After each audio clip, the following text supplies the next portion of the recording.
information, should you choose to accept it. It's a quest. It's a quest for fun. Well, The Rock says, why don't we just cut right to the chase? Okay, now he wants to get together. Well, he wants to talk. I want you to do me a favor. I want you to tell all your friends about me. It's showtime, folks! What are you?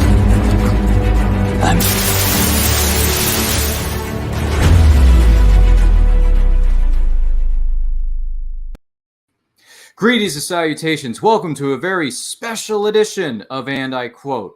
I am your host, Ryan, and this is the show where we introduce you to content creators of all shapes and sizes that join us from many corners of the nerd universe. And as I said moments ago, this is a special edition of And I Quote. So we are going to be talking about a very big annual event that is coming up this summer in the month of July, specifically July 15th through the 17th, 2022 in Hunt Valley, Maryland. It is Shore-Leave, a little bit more specifically, Shore-Leave 42. And to help us understand what exactly is Shore-Leave and what we can expect to see a little bit later on this summer, please welcome Mike Schilling. Mike, welcome to the program. How are you?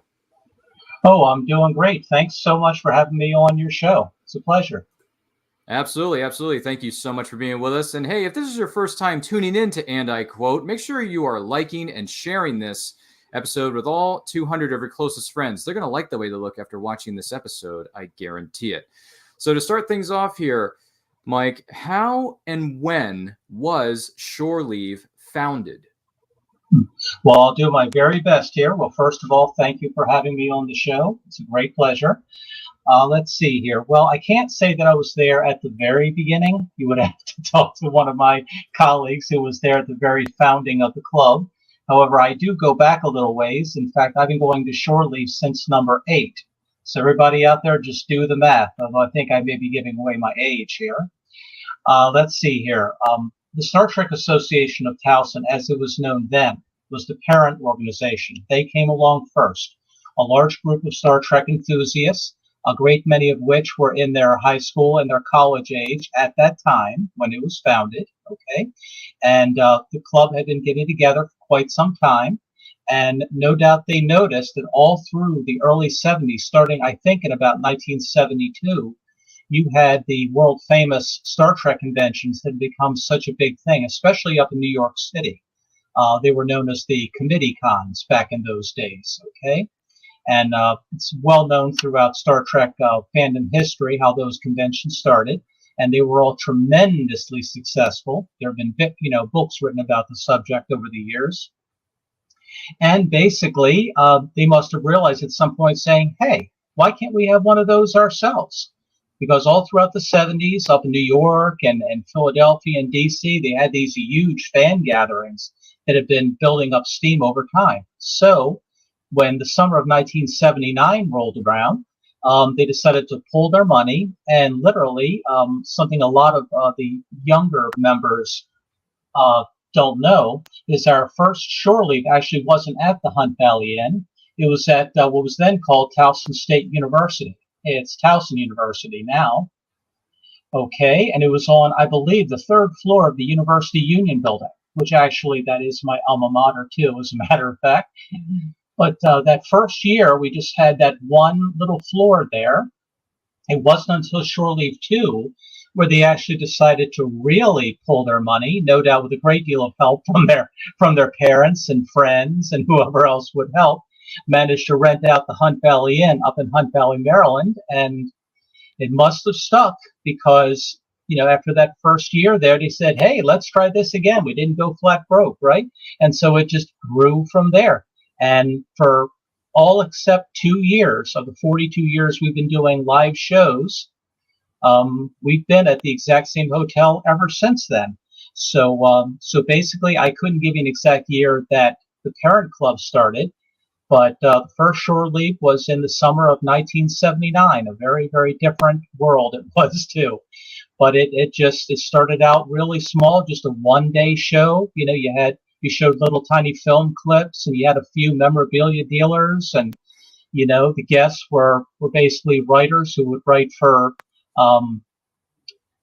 for the fan club magazines and everything. So it had to start small, and each year it just grew bigger and bigger and bigger until it became the multimedia extravaganza that it is today.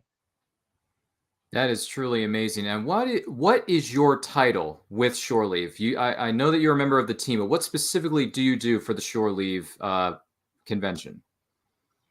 Well, my title is Head of Publicity and Media Relations, and I've been in that position for maybe 10 or 11 years now, give or take.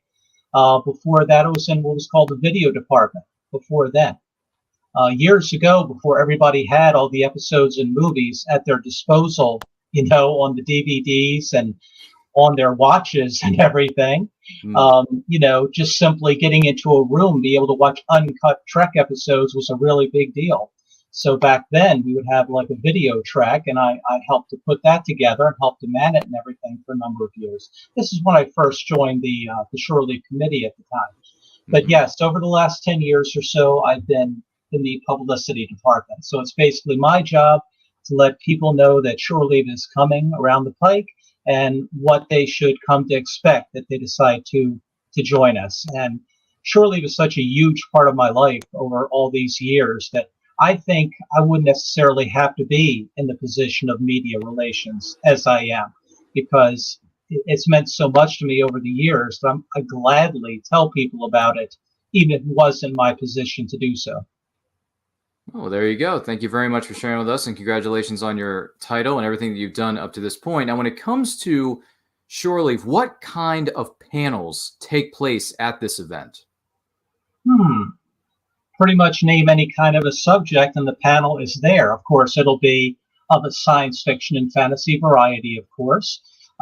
Just to let you know, and this is one differentiation between us and the professional cons. A lot of times, and I don't know what your personal experience is with the large professional conventions, Ryan, but if I may call you Ryan. Yes, of course. But basically, a lot of times when they hear the word panel, they assume it's with their guest stars. Because when you go to like a San Diego Comic-Con or one of the huge regional and multinational events, you'll have your big movie stars sitting up front at a large table. And you'll have 5,000, 10,000 or more people in the audience watching them. Well, at Shore-Leave being a small-scale fan-run convention, okay, it's a little bit different. You see, our guest stars they have Q&A sessions, you see, up in front of the audience in one of our large ballrooms, okay? So when we say panels, it's in a much smaller setting. Let's say, for example, you have 3 or 4 people, and they submit an idea to our programming department, and they'll say, hey, I really thought that movie was great. I think we ought to have a conversation about it. We're going to have a really good discussion about it, and it's going to be really exciting. Let's do it. Or, oh, that TV show was lousy. I think we're going to have a good argument going. Let's have a panel about it. And so you have 3 or 4 people up at the front of the room, and you have a small meeting area, maybe, I don't know, 30, 40, 50 chairs, and you just have a lively discussion. So that is basically the major difference between what we would call a panel and the large events you would have at the professional shows. So our panels don't really have guest stars in them.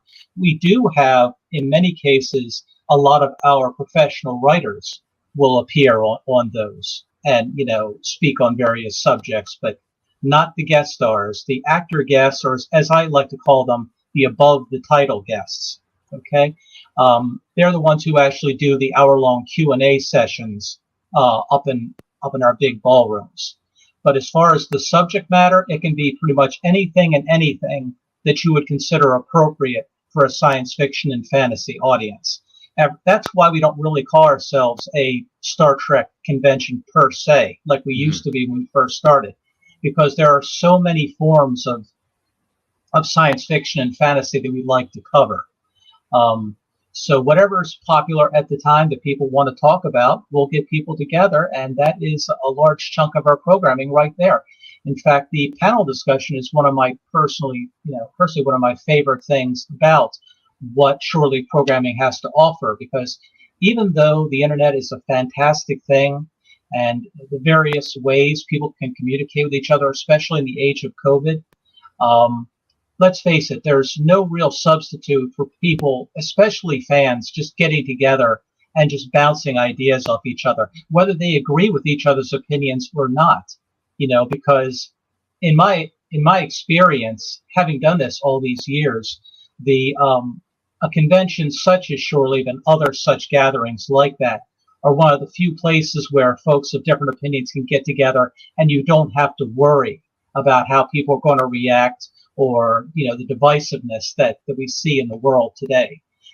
So let's just say I love a good argument and a panel discussion, and there are more than enough opportunities to have people with very different opinions converse with each other in these panel discussions.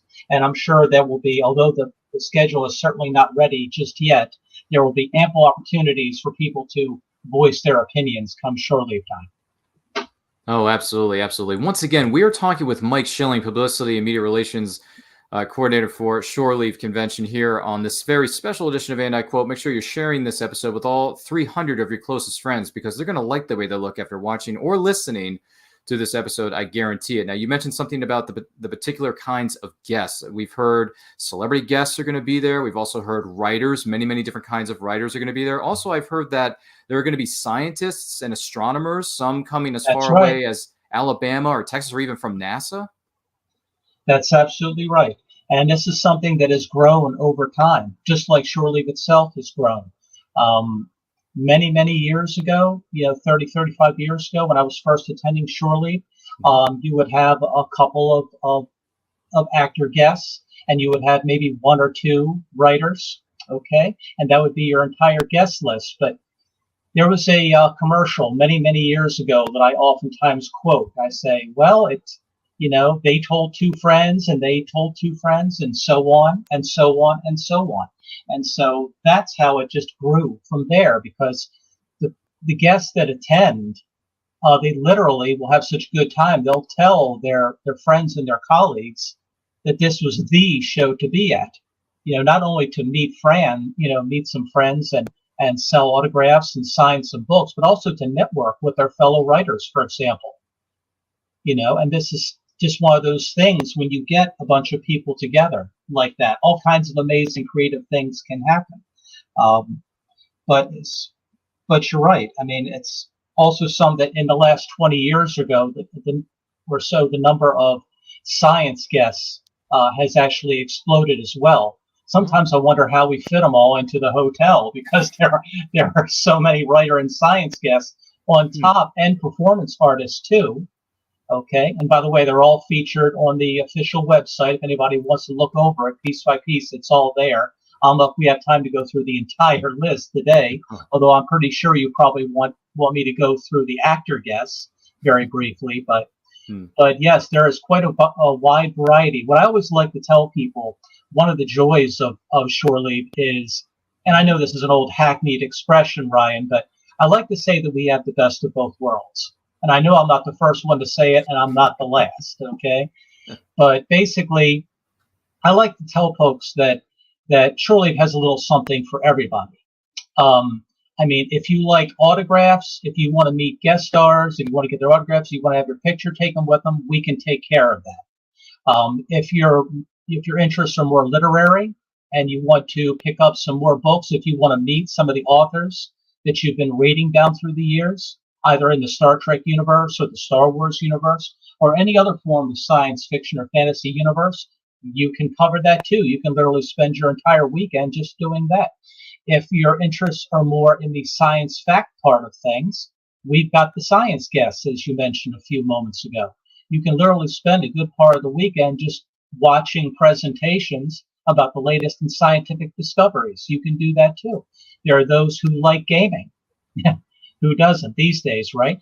So, and some conventions, it's all gaming all weekend long. So we literally have weekend long gaming going on too.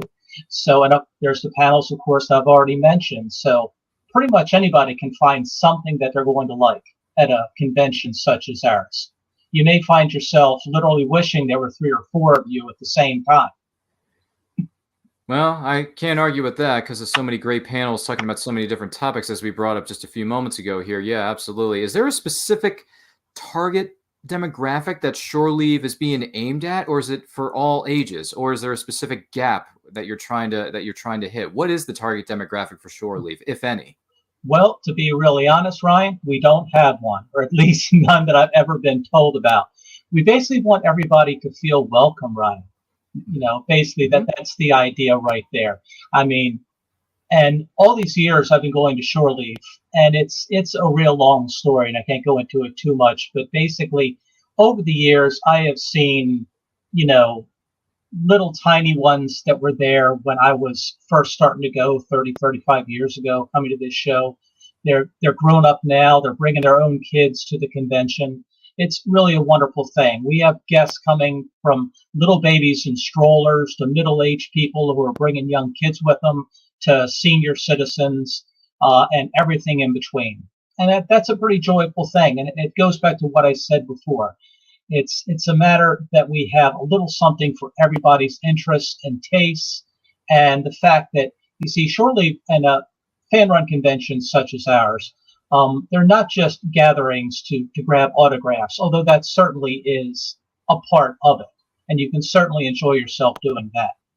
But it's also the fact that this has been going on for so long, and so many of the same people have come, year to year to year, no matter what, no matter what's happening in their lives, no matter what their work schedule, what, might be like, what else is happening in the world, no matter what the economy might be like year to year.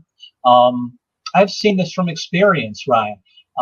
It's basically a tradition, and it becomes a very big part of people's lives because, again, when you're younger, when you're in your teens or 20s, the biggest thing might be getting that autograph or trolling around the dealer's room looking for that piece of memorabilia you just can't find, right? That might be the number one reason to go, or you might be building model kits, or you want to hang out with your buddies in the gaming rooms and everything, and that's fine too. But what I found becomes more and more important as you do this more and more years is it's the people that you see. And even when you have social media, and you can meet a lot of these people 24/7 if you want to, in a great many cases, the convention experience is the only time you can really see these people in person. And it becomes, from a personal standpoint, very, very important to you. And that's just something that has become, I've noticed more and more as the years have gone by. Oh, there you go. Absolutely. Absolutely. How much does it cost to attend Shore-Leave coming up this summer in the month of July? Well, it very much depends on when you go and how many days. I don't know if you wanted me to actually read off the listing or not, because it's all available on the registration page on the official website. Of course. But for example, if you go for we don't call them tickets, we call them memberships. Okay. And the best deal, of course, is to get it for the entire weekend to make sure you don't miss anything. So that's one price. Now, some people, they'll come just one day. They'll walk up to our registration table, say, I want just a Friday, or I want just a Saturday, or just a Sunday. And then, of course, for younger people, there's another price structure for teenagers, and another one for for the real little ones and everything. Now, when you if you actually pre-register, and that cuts off of June 15th, by the way, in case anybody's curious about that, okay? It is less expensive to get it ahead of time, because if you arrive the day of the convention and ask for a membership, it does cost a little bit more, by the way, if you do it at the door. So if it's something you really want to do, I would strongly recommend pre-registering, and please don't wait till the last minute. I can't tell you how many times I've seen the lines build up heading into the weekend, especially on a Saturday morning, and there might be a huge guest coming on stage in just like another hour or two, and you're backed up in a line, you see. So it's incredibly important that if you're really curious about it, to try to pre-register if you can, because you never know when that line is going to build up. But yes, all the price structures are right there on the website, but you can get it either pre-registration or at the door for the entire weekend, or just individual day memberships. I just didn't know if you wanted me to go down specific prices or not, but the details are all right there on the registration page of the official website. Of course. And just to let you know, we will have a link to where you can find more information about Shore-Leave 42 in the description of this video. But just to tell you, real quick verbally, if you go to www.shore-leave.com. Right, don't forget that dash there, Ryan. Yes. A lot of people forget the dash and they get in a very different website. No, yeah, I understand. But yes, if you go one more time here, if you go to www.shore-leave.com, you will be taken to the website where all the details will be there to be shared with you, and you can find out more information there. But with that being said, once again, we are talking with Mike Schilling of Shore-Leave here on this very special edition of And I Quote. Make sure you're sharing this with all 400 of your closest friends because they're going to like the way they look after watching this video.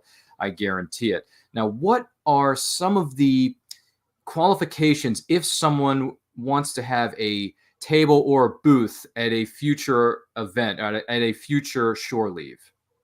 Okay. Oh, by the way, just to back up a little bit, Ryan, I was talking so much about the variety of guests from different backgrounds that we have, but I never had a chance to tell you who's actually coming this year. Should we back up a little bit to that, or perhaps we'll cover that later on? Oh, we can cover that a little bit later on. That's okay. All right. Sorry, I went on so much, and I didn't even mention who we've got coming this year yet. That is kind of important. It's okay. We will share that with you a little bit later on in this episode. Trust me, you're not going to want to miss out on that. But yes, what are the qualifications if someone wants to have a table or booth at Shore-Leave next summer? Okay. Well, basically what you would need to do is go to our website that you just mentioned a moment ago, okay? And there will be links on there after everything, clears off after this year's show. And then there'll be links available there and to take you over to the area where you'll be asked to fill out a form. Now, for example, when you say tables or booths, you're either talking about being a memorabilia vendor, which of course there is a fee for that, depending on what room you're in and everything. Of course, it comes with a certain number of memberships along with it. And of course, you got to tell us, do you need electricity or any kind of special additions to your booth or anything, any special areas you need to be in.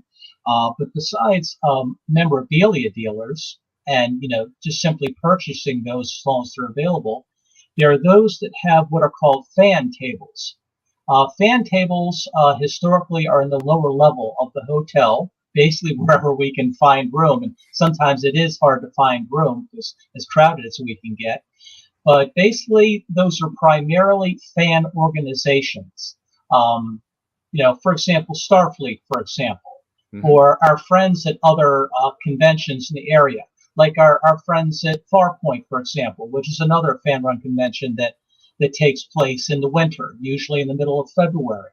So other local conventions or other regional conventions will have their own little fan table where they will sell memberships to their show, or it could be something that is like a fan club, either for a particular actor or a particular kind of show, and they may be raising money. They might be selling various things on their tables, for example, but it's all to benefit a specific thing or to sign up potential new members. And those are called fan tables. And there is also a separate link there on the website if you'd like further information about setting that up. I don't know how much really as far as room is available for this coming show in July because we're only a matter of weeks away. But that is basically that process. But in order to have a fan table, you have to prove that you actually have one of those organizations or you are an official charity that is recognized. And basically you would sell at those specific tables. So when you're talking about a booth or a table, those are the two basic things, either a fan table or you want to be a memorabilia vendor. I see. Very good. Very good. Thank you for answering that question for us. Where is Shore-Leave being held this summer? Well, pretty much at the same place it's been for 40 of the 42 years we've been doing live shows, Ryan. The Hunt Valley Inn in Hunt Valley, Maryland. Over the course of years, it's been known as the Marriott Hunt Valley Inn. These days, I think it's called Delta Hotel by Marriott. A few years ago, it was bought by the Wyndham organization, so it's had some changes in management. So I'm never 100% sure what its official title is. So to most long-term fans of Shore-Leave and conventions in this area, you might just say, well, it's at the old Hunt Valley Inn, which of course is in Hunt Valley. It's very, very easy to find. It's only a matter of minutes north of Baltimore, right north of the Baltimore Beltway along a large interstate called I-83.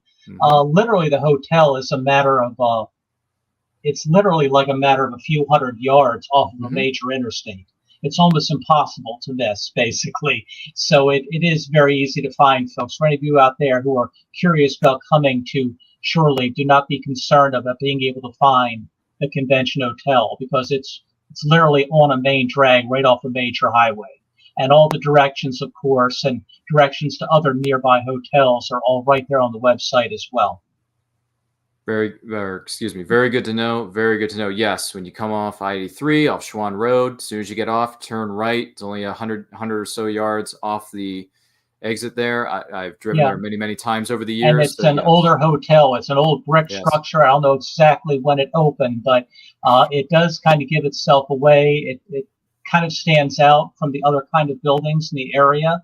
So it's, visually you'll be able to find it very easily. And even better, the parking is always free, which is something that you usually don't get with other conventions, especially the ones that are in downtown areas. Not to go too far off the subject, but one good thing about being at the Hunt Valley Inn for the 42 years of our existence to this point is that there are those over the years who have said, hey, if you had one of the larger hotels down in the city, you would be able to draw bigger crowds and maybe you could get a bigger name and everything. And there's been talk about that over the years, but there are other problems with that too.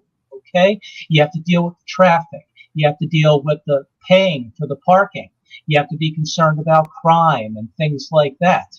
I know it's not really going to talk about, good to talk about that on your show or anything, but that's definitely a concern for people who are concerned about going into the, the urban areas and everything. So that's definitely a concern. So yes, we could have a larger hotel that could have had more people, but it's also good that we are literally in the suburbs from where we are. And obviously you're already very familiar with the Hunt Valley Inn, right?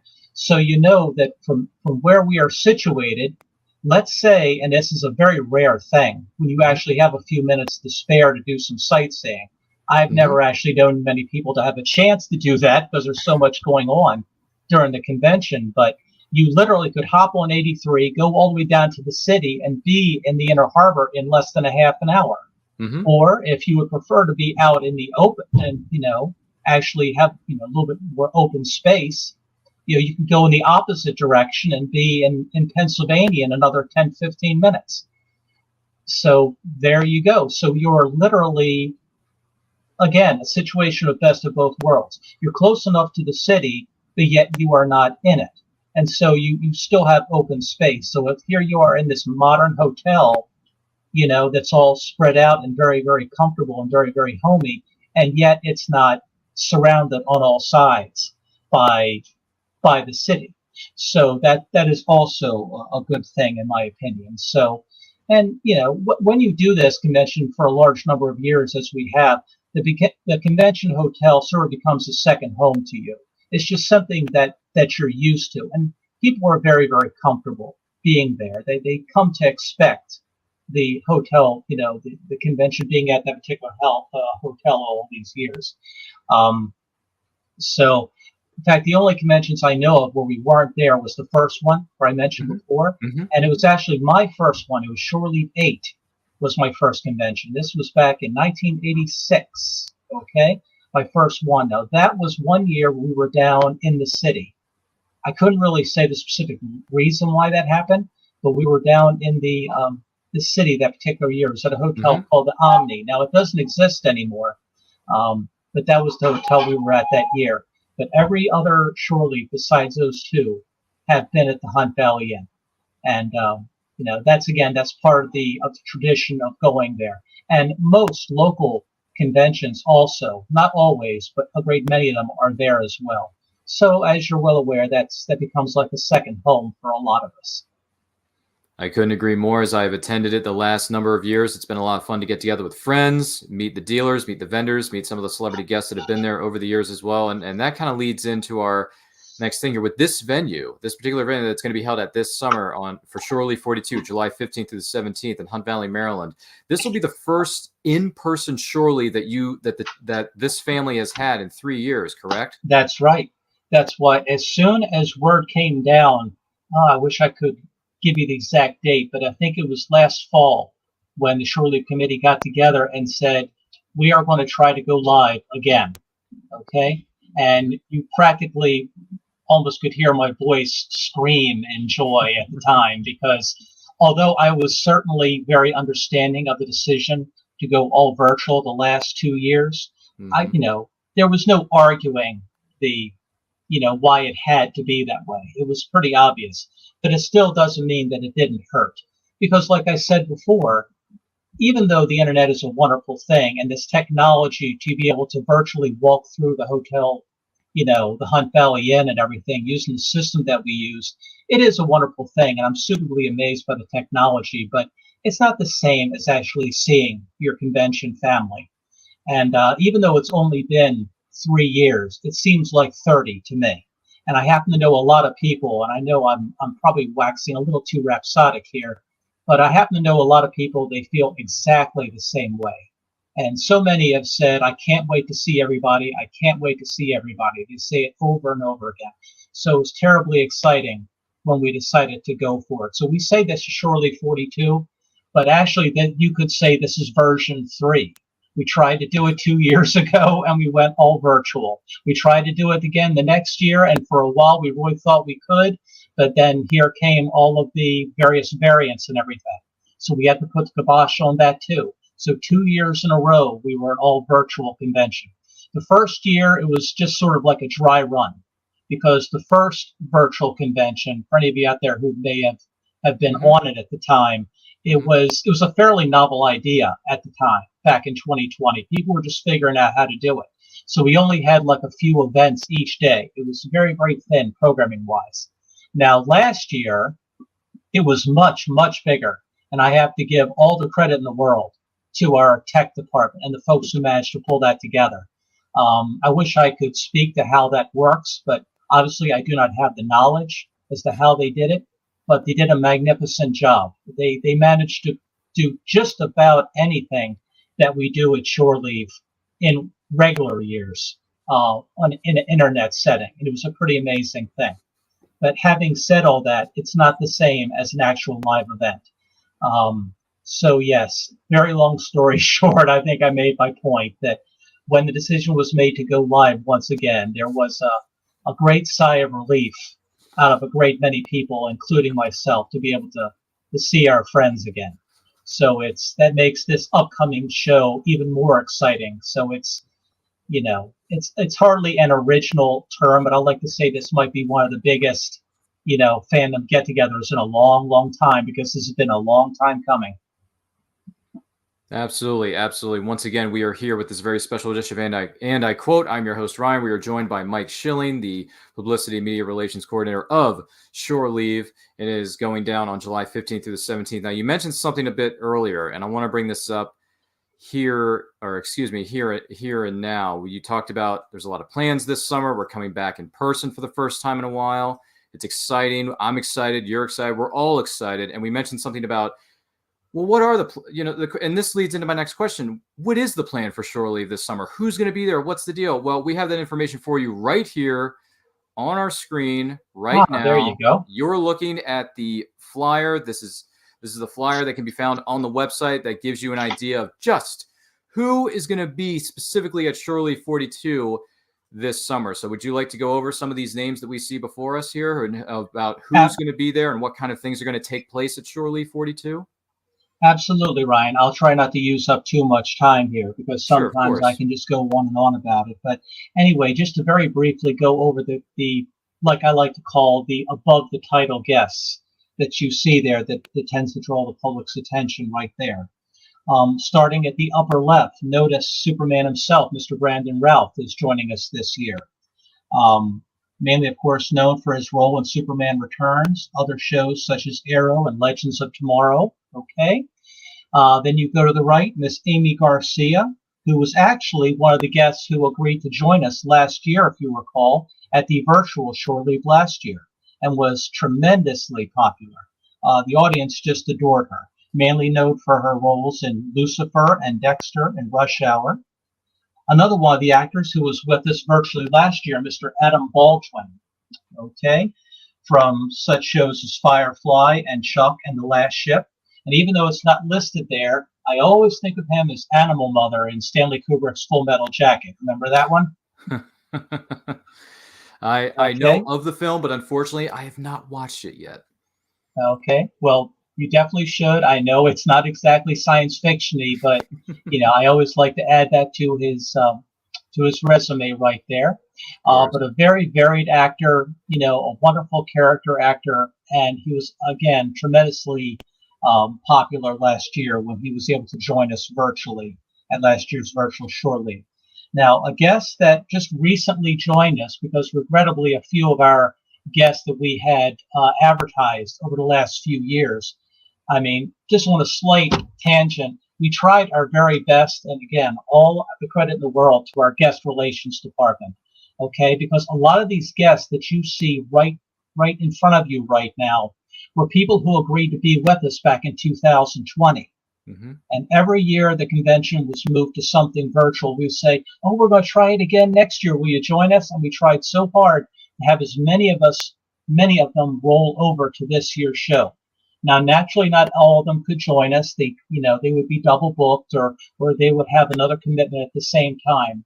But as usual, our guest relations team really comes through and is able to get these amazing guest stars, to fill in for the folks that sadly we had to lose off our schedule. And one of the ones who just recently joined us, Miss Summer Glau, right there. I sure hope I pronounced her name correctly. Did I pronounce it correctly, Ryan? Yep, Summer Glau. I had the pleasure of meeting her a few years ago at a different convention in our nation's capital of DC at AwesomeCon. And of course, she's mainly known for shows like Terminator, Arrow, and of course Firefly and Serenity. That's mainly what I know her from. Okay, mm-hmm. And then another recent addition, Mr. Les Alonso. I have not seen this show, The Boys, but I hear nothing but good things about it. Mm-hmm. I need to find a way to catch up on this show because everybody I know who talks about it just raves about it. So we're very honored to have him. He was also one of the characters in James Cameron's Avatar, and of course the Fast and Furious right there. Yes. We go into our second line, and Gates McFadden right there. Okay, it'll be her first convention appearance, I believe, in the Baltimore metro area since, well, again, I'm showing my age, but the last time I remember seeing Miss McFadden was when Next Gen was on the air. So she has not been in Baltimore in quite some time. It might have been around 1990 or so was the last time I remember seeing her. And of course, we all know her as the amazing Dr. Beverly Crusher of Star Trek: The Next Generation. And of course, she's doing incredibly well now with her own podcasts. Mm-hmm. And I managed to catch a few episodes of that new documentary, The Center Seat, on the History Channel. And she was the voice of that documentary series and did a magnificent job.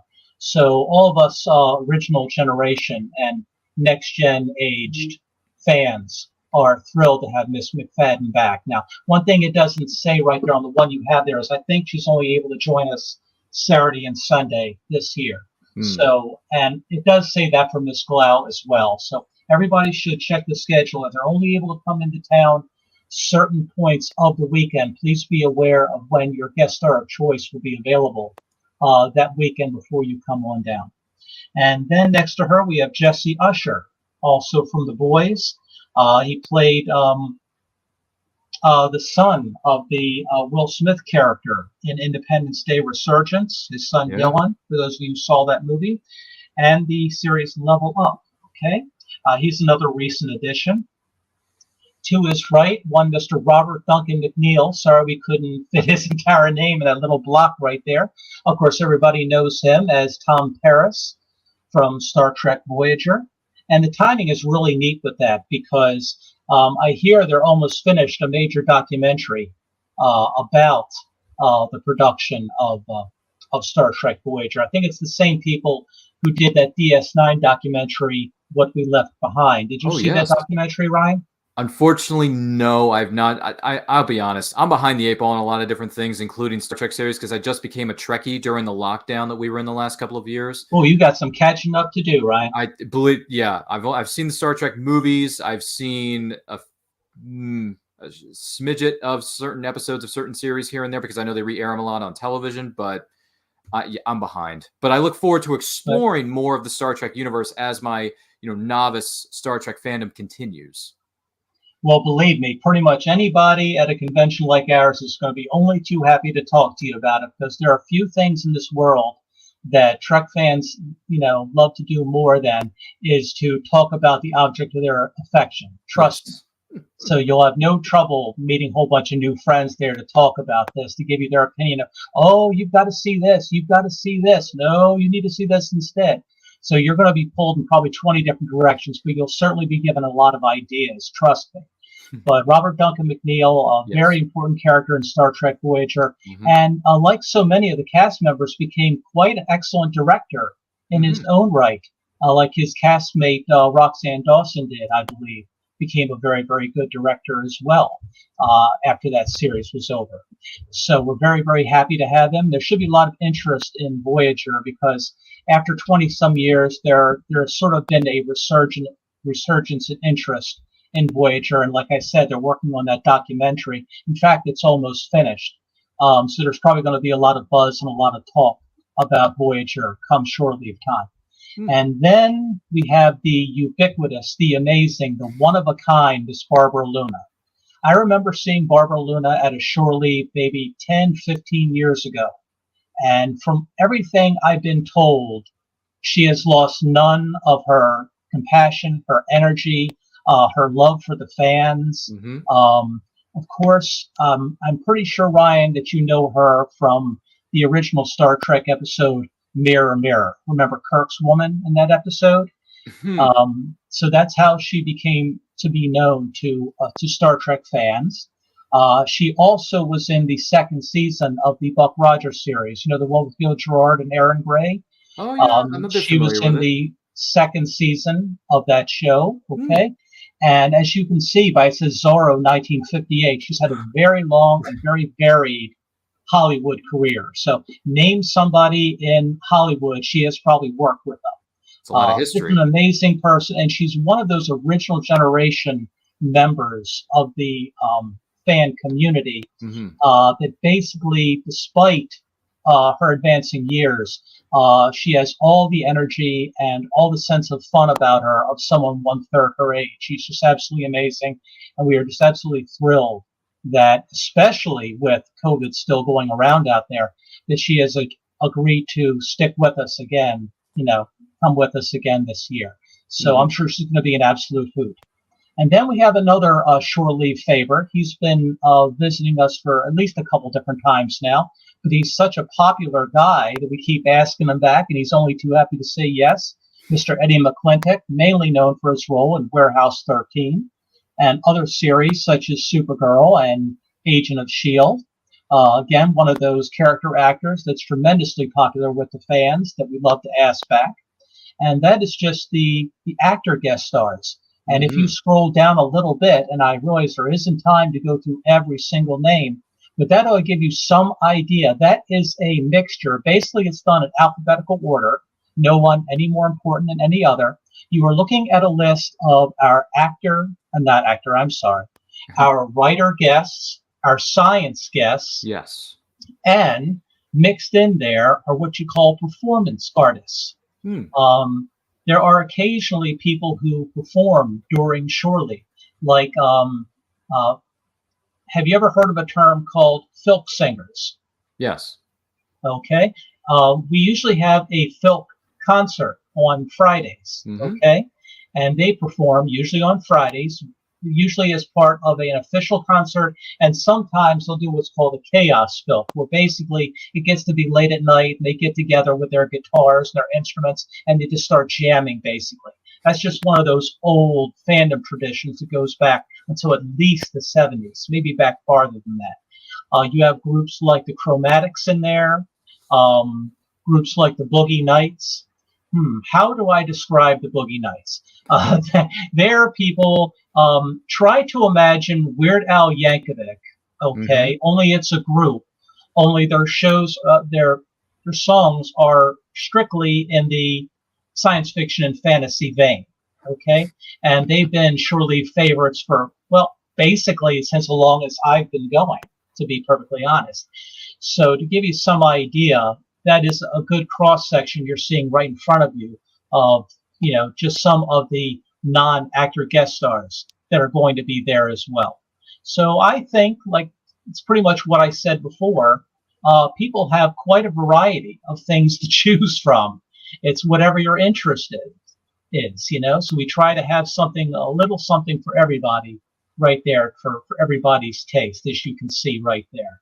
Sure, absolutely. And here you see, just to let everyone know, we are looking at the flyer for Shore-Leave 42 later this summer, July 15th through the 17th. There is more information on this flyer here when you go back and watch this episode, or if you listen to it, make sure you go to www.shore-leave.com, and the links will be located within the description of this video. So make sure you check that out as well. Once again, we are talking with Mike Schilling of Shore-Leave. Shore-Leave 42 coming up, as well as Shore-Leave in general, here on this very special edition of And I Quote. Make sure you're sharing this episode with all 600 of your closest friends, because they're going to like the way they look after watching or listening to this episode. I guarantee it. Now, Mike, with Shore-Leave 42 coming up this summer, it's a big event. It's going to happen in a matter of weeks from now. When that is over and the dust settles and everything calms down a bit, do you have any inclination or any maybe potential, I would say, idea of what the plans are going to be for Shore-Leave moving forward, or are there no immediate plans to change things up in the future?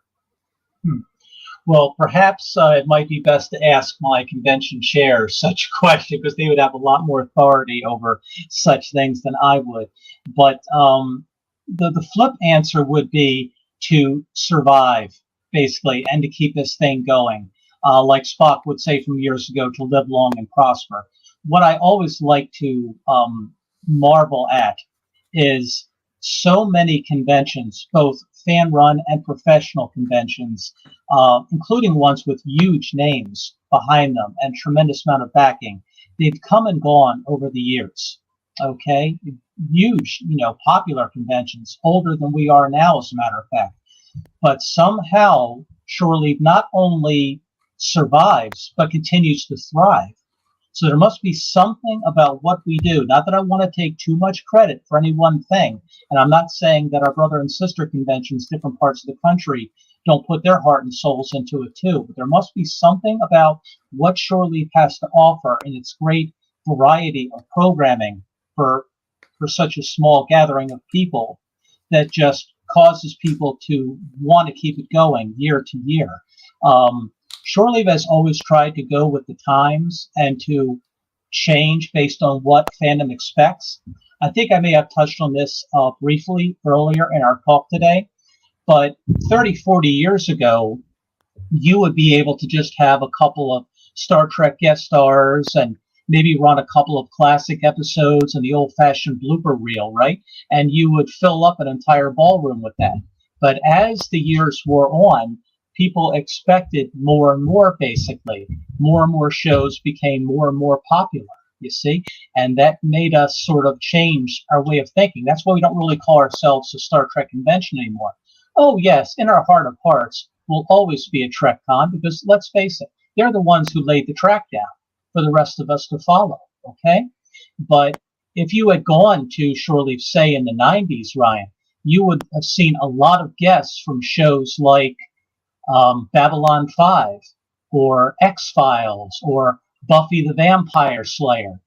One of the craziest stories I could ever tell you about my own personal experiences at Shore-Leave was, one year we had this actor who played Spike there, okay, from Buffy.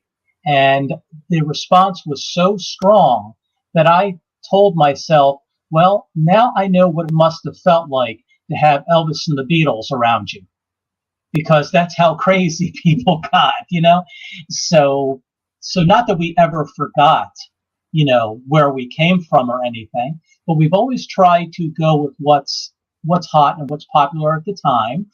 Because let's face it, when people spend their hard-earned money on plane fare or what it may take to get to the convention hotel, they get rooms, they pay for their memberships and everything. People expect very good value for their money, and that's all to the good. So in return for that, we try to give people a variety of different kinds of guests and different kinds of programming. So if I had to guess heading into the future, Ryan, I would just say that using what experience has taught us about what works year to year, what people like, what people don't like, and believe me, they certainly tell us one way or the other on the internet. They certainly do tell us what worked and what didn't. We try to learn our lessons, and we try to constantly tweak and improve the show year to year. But above all, to keep the show going, to keep the Shore-Leave tradition going, hopefully to the point where another generation will take over. After all, there's an old saying that they've been saying actually since I first joined this organization. We called it graying of fandom 30 or 40 years ago. So you always hope that there are young fans such as yourself who come along and want to pick up that mantle and carry it forward, because the Shore-Leave experience, the fan convention experience, is really a wonderful thing. And we certainly do hope that by doing the kind of efforts that we put into it year to year, remember folks, we are all totally volunteers doing this. We don't get paid a single dime for doing any of this. We do it out of the love of Star Trek. We do it out of our love for science fiction, but most of all for our love for the fellow fan. And we certainly do hope that it shows with everything that we do. And we can only hope that in the future, this will continue to grow and expand so that future generations will be able to continue the Shore-Leave tradition. So that is what I am personally hopeful for. Absolutely nothing wrong with that. And we hope things go over well for you, as well as everyone who helps put together Shore-Leave for this year and many years to come. We want to take this opportunity to say thank you to Mike Schilling from Shore-Leave for being our guest on this very special edition of And I Quote. Mike, thank you so much for being with us. Where can the person watching or listening to this find you online or find out more information about Shore-Leave and everything that you guys have coming up on social media? What do you got? Okay, well, we have our official website, which you already mentioned before, www.shore-leave.com. Shore-Leave is also on Facebook. I believe we also have a Twitter feed, and I believe we're on Instagram as well. Now, if you're looking to reach me, you can probably reach me through the official website, and I am also on Facebook myself. So I am not hard to find, folks. I'm happy to talk with anybody about the convention, that's for sure. But thank you once again for your kindness and for having me on your show. It was a lot of fun. Absolutely, absolutely. There's the logo real quick right there for Shore-Leave. It is coming up this summer, July 15th through the 17th, 2022 in Hunt Valley, Maryland. More information can be found on the website. Yes, indeedy. Yes, indeedy. So I want to take this opportunity to say once again, thank you to Mike. My name is Ryan. You can find me on Twitter and Instagram at RyanRPM5. I got a whole lot of projects coming up, whole lot of special events coming up. And yes, I want to let you in on something. Myself and other members of our team at Neuroculture will be on the press corps this summer for Shore-Leave 42 on July 15th to the 17th. We are going to be there. We're going to be meeting and greeting the fans. We're going to get some interviews. We're going to have a lot of fun getting some footage and interacting with the fans, the vendors, the people who help make this incredible event what it is today. So join us. Be there with us July 15th to the 17th. We are going to be there on the press corps. I'm going to be running around like a chicken with its head cut off because I'm going to be doing so many different things, as well as volunteering with the team over there at Shore-Leave this summer in the month of July. I'm very excited to come back and see everyone. And I'm sure the rest of the team here at Neuroculture is uber excited to be a part of the press corps for the very first time, to meet all these wonderful, wonderful people who help make this event what it is. So don't miss it, my friends. Trust me, it's going to be a lot of fun. And I also want to let you in on something. This episode of And I Quote, and every episode of And I Quote, I should say, is indeed powered by Poddex. Now, Poddex are the hottest new tool, for podcasters looking to have more meaningful conversations or gamify their podcast. You simply shuffle up the cards, you ask a question, and you let the content roll. Get yours today at poddex.com and use code Ryan10, that's RYAN10, Ryan10 for 10% off your order. You're not going to miss out on that. Also, if you're looking for some killer swag, visit our good friends over at theradbear.com. Use the promo code Ryan10 for 10% off your order. You want some shirts from Power Rangers? They got it. You want some swag from the Neverending Story? Speaking of the 1980s, they got that. They got tons of swag featuring your favorite anime properties, anime characters, if that's your thing. Check them out over at theradbear.com, the best nerd brand. Use the promo code Ryan10 for 10% off your order. Also, very special event is coming up in a few weeks. And speaking, I think the people at Shore-Leave, and maybe you who are watching or listening to this episode may be excited for this, because this is coming up in just a matter of weeks. It is going to be held on Wednesday night, May 25th. One of the greatest, most influential films of all time turns 45 years old, and that is going to be Star Wars. That's right, the OG Star Wars. We are going to do an anniversary watch-along. You are going to join us. You can watch the movie along with us at your home from the comfort of your own couch, whether it's through a streaming service or a physical media player, whether you have it on Blu-ray, DVD. But there is a catch to this. We are watching Star Wars A New Hope, but we are not watching any iteration of the special edition. No. This thing turns 45. We're going to watch the original theatrical version of Star Wars. So if you have access to it on So if you have access to it on VHS, bring out the VHS tape, bring up the VCR, and do it. If you have it on DVD, if you have it on Blu-ray, get on it. If you don't have it already, get on, find it, own it, buy it, purchase it so you can watch Star Wars, the original theatrical version from 1977, with us on Wednesday night, May 25th, 8 p.m.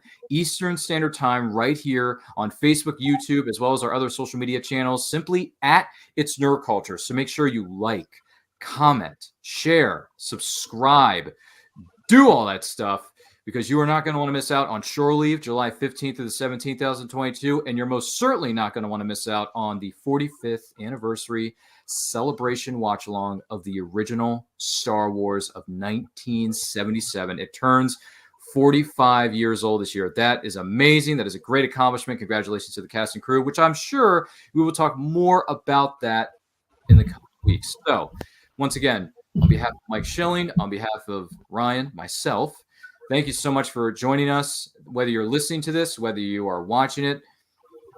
Thank you so much. We cannot do this without you. And once again, don't forget, like, share, subscribe, smash that notification bell so you're notified when new videos go up on our YouTube channel.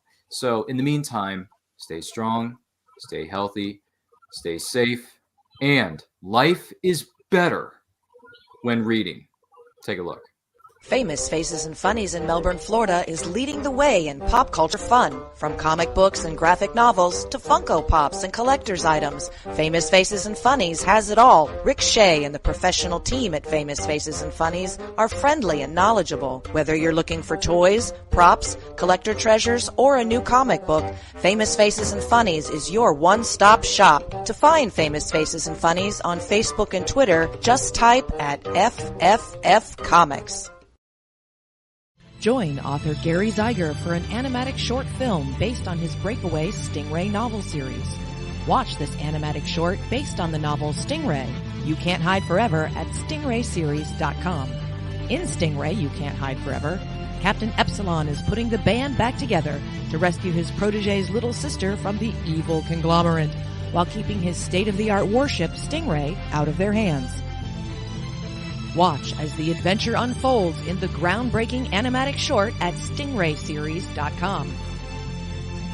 Then, join the crew of Stingray with the next novel in the series, Stingray Prophecy, where Captain Epsilon and Dr. Zubre are pivotal players in an ancient prophecy.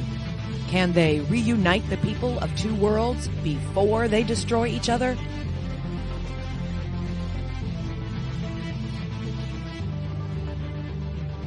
To learn more, visit stingrayseries.com.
Choose high-flying action. Choose death-defying escapes.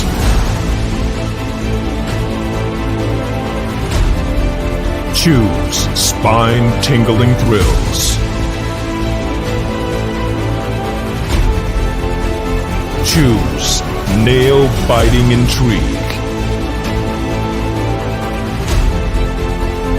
Now's your chance to choose the adventure. The Captain Hawkland Adventures. Available on Amazon.com.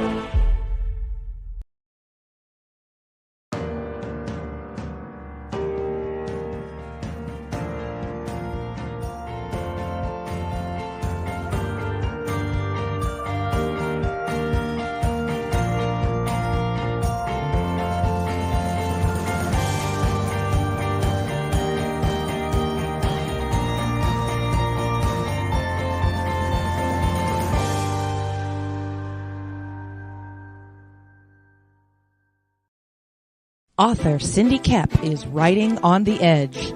Books include Remnant in the Stars, The Loudest Actions, Lines of Succession,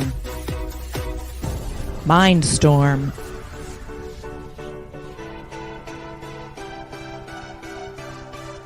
Condemned Courier, the Yerushalayim series, and Animal Eye. Find author Cindy Kep at CKOEPP.com today.